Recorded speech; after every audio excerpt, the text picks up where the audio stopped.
किस चीज़ से डर जाओगे? क्योंकि लेन देना है तो लेन दो, जाओ बस, बोला तुमको। ये सब बताओ, कागज नहीं देखा, लेन चाहिए बस। हाँ इस तरह बोलो ना, लेन का पैसा दे दो, दो ना। लेन दो अपने, जाओ। तो लेन गुजारा करो ना, 500 रुपये 500 बोल रुपया मैं नहीं कह रहा हूँ, तुम्हारे सर आटे वाले से पूछो, तुमसे मैं 10 रुपया ज्यादा 200 रुपये तो पंजाब में भी लेता है ना।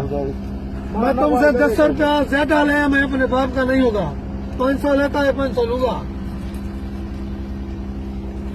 चाचा थोड़ा गरीबी है ना, अभी ये भी चक्कर ना इतने भाईजान ये मेरा नहीं है, हम उतर जाएगा और कोई आएगा वो भी तुमसे ये पैसा ये लेगा, हो सके वो तुमसे ज्यादा तो ले। आप तो कौन सा इस चौको तो नहीं देता, आप भी अपनी जेब में डालते हैं ना। हाँ हाँ, अपने जेब में जाते हैं, सारे रोड के पैसे जाते।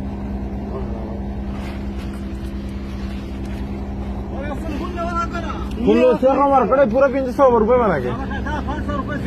500 रुपये से कम एक रुपया भी नहीं लूंगा ना। हाँ सालों से लेता है ये, लाइन देता है, महीने का लाइन देता है तुम। महीने का कितना? तुम ये बात नहीं करो, उतना देता है, तुम कभी देखा भी नहीं होगा। वो कागज ना तुमची क्लियर का ना, बेबम 500 वाला का वही। हाँ 500 रुपया लाइन है गाड़ी का। हाँ बंद कर। जब कागज भी है, हर चीज है चाचा देखो कैसा देता है, यही जगह जो बकवास कर रहा है ना।